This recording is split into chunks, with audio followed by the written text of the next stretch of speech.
अस्सलामु अलैकुम वरहमतुल्लाहि वबरकातुहू।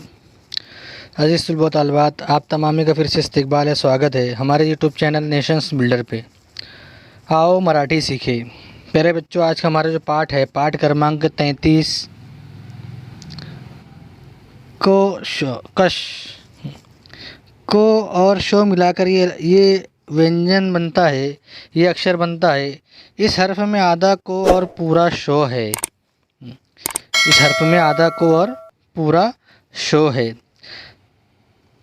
तो कश पढ़ेंगे इसको। कश कश अगर ये हर्फ लफ्ज़ के शुरू में हो तो इसका तलफ़्फ़ुज़ शो निकलता है। क्या निकलता है? शो निकलता है। जैसे मिसाल के तौर पर देखेंगे, शोरो शर, शोणो शण, शोतो शत, शोयो शय, शार शीर। यहाँ उर्दू में भी लिखा है तलफ़्फ़ुज़ उसका। यहाँ पर जो है जैसे पढ़ा गया है उसको, उसी शब्द को यहाँ पर लिखना भी रहेगा, यहाँ पर लिखना भी रहेगा। अब यहाँ पर नीचे दिया हुआ है शती, शेप, शेम, क्षमा, क्षेत्र, क्षमता।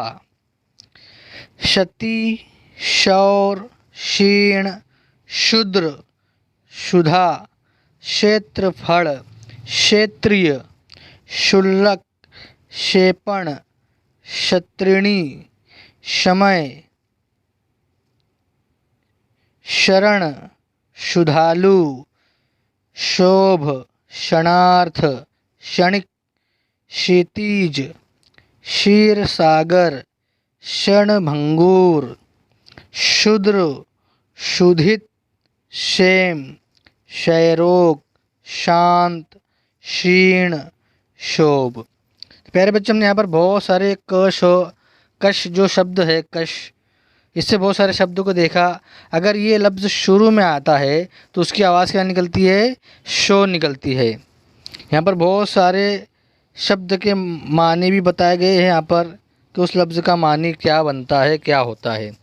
तो प्यारे बच्चों, हमने जब शो कश ये हर्फ शुरू में आए तो उसका आवाज़ क्या निकलती है, इसके मुतालिक हमने पूरी मालूमात हासिल की है। तो यहाँ पर प्यारे बच्चों, हमारा पाठ्य क्रमांक 33 यहीं पर ख़त्म होता है। आइंदा नई वीडियो के साथ में आपकी खिदमत में हाजिर होंगे। जब तक के लिए अल्लाह हाफिज़। अस्सलामु अलैकुम वरहमतुल्लाहि वबरकातुहू।